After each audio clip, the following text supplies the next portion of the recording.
Assalamualaikum warahmatullahi wabarakatuh dan salam Ramadan ke-25. Alhamdulillah, bertemu lagi kita di dalam siri perkongsian harian kita 30 hari mengenal Al-Quran. Hari ini kita akan kupas sinopsis juzuk ke-25. Di dalam juzuk ke-25 terdapat 4 buah surah, iaitu surah Asy-Syura, surah Al-Zukhruf, surah Al-Dukhan dan surah Al-Jathiyah. Kita mulakan terlebih dahulu perkongsian kita pada hari ini dengan surah Asy-Syura. Surah ini dinamakan Syura seiring dengan peristiwa perjanjian Al-Aqabah yang berlaku pada tahun ke-9 kenabian. Syura ini membawa maksud mesyuarat atau perbincangan di dalam suatu kelompok. Dan seperti yang kita tahu, syura ini merupakan antara perkara asas di dalam mana-mana organisasi, mahupun organisasi tersebut adalah di peringkat universiti ataupun di peringkat nasional. Istimewanya surah ini ialah kerana surah ini ada menyebut nama-nama para rasul ulul azmi, yakni Nabi Nuh AS, Nabi Ibrahim AS, Nabi Musa AS, Nabi Isa AS dan junjungan besar kita Nabi Muhammad SAW. Surah ini bermula dengan pemberitahuan tentang wahyu Allah Subhanahu Wa Taala.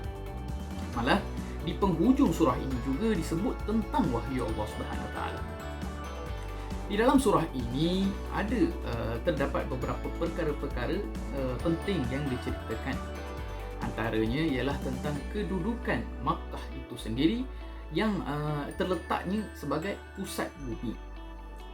Selain itu, surah ini juga ada menjelaskan tentang bahawa sikap zalim itu merupakan satu sikap yang merupakan punca kepada perpecahan atau perbalahan di dalam sesuatu kaum. Seterusnya ialah surah ini juga ada menceritakan tentang kepentingan niat untuk kita melakukan sesuatu perkara, dan perlulah kita memperbetul dan menyucikan niat agar perkara yang kita lakukan itu hanyalah berniatkan kerana Allah Subhanahu Wa Taala.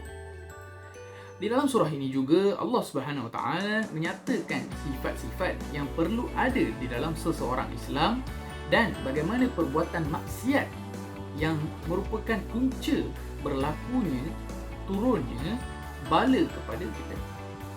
Antara sifat-sifat yang Allah sebut perlu ada di dalam seseorang Islam itu ialah yang pertama ialah akidah yang suci. Diikuti dengan sifat yang kedua iaitu perlulah kita sentiasa menjauhi maksiat.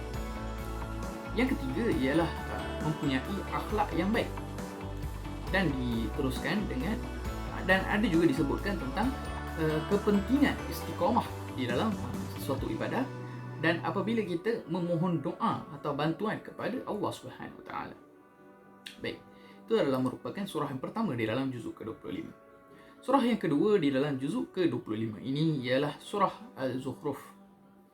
Tema surah ini ialah berbentuk peringatan kepada manusia tentang fitnah dunia dan perhiasan di dalamnya.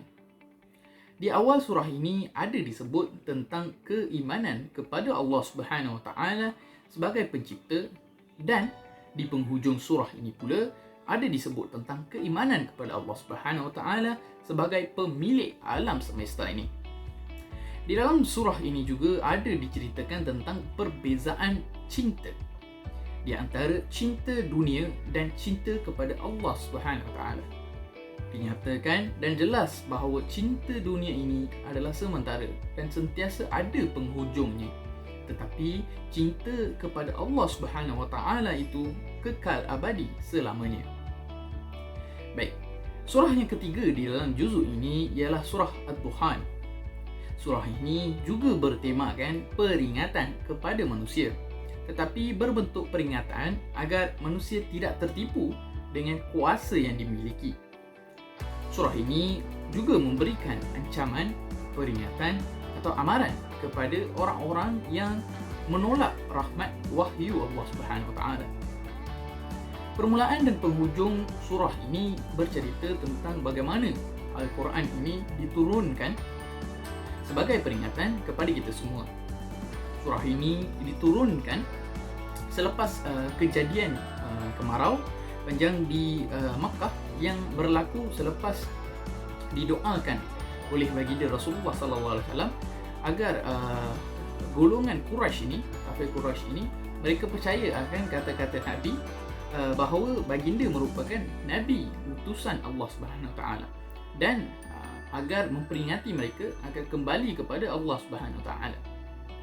Surah terakhir di dalam juzuk ini ialah surah Al-Jathiyah, dan tema surah ini sekali lagi berbentuk peringatan kepada golongan manusia agar tidak takabur, bongkak, meninggikan diri dengan kuasa dan kedudukan yang dimiliki, dan peringatan juga agar tidak kita terikut-ikut akan hawa nafsu. Surah ini dinamakan Al-Jathiyah kerana pada suatu hari nanti kita sebagai manusia semua akan dihimpunkan dan kita akan melutut di hadapan Allah Subhanahu Wa Taala di hari akhirat kelak. Di dalam surah ini ada diceritakan Allah ada merakamkan bagaimana kesilapan atau kesesatan yang dilakukan oleh seseorang yang alim itu merupakan hukuman baginya kerana tidak mengamalkan ilmu yang mereka perolehi kerana terikut-ikut akan hawa nafsu semata-mata. Baik. Jadi itulah serba sedikit sinopsis ringkas yang boleh saya perkongsikan tentang juzuk yang ke-25 hari ini.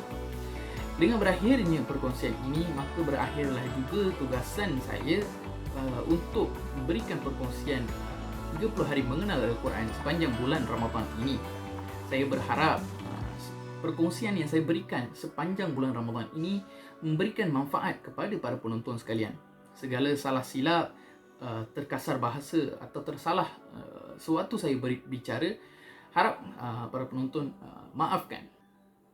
Akhir kata, sebagai penutup, saya dengan berbesar hati ingin mengucapkan salam memenuhi hari-hari yang berbaki di bulan Ramadan ini, dan saya juga ingin mengucapkan salam menyambut Hari Raya Aidilfitri. Maaf zahir dan batin. InsyaAllah sekiranya kita ada rezeki, kita akan berjumpa lagi di dalam program Rakam Masjid yang akan datang, InsyaAllah. Sehingga itu, Assalamualaikum warahmatullahi wabarakatuh.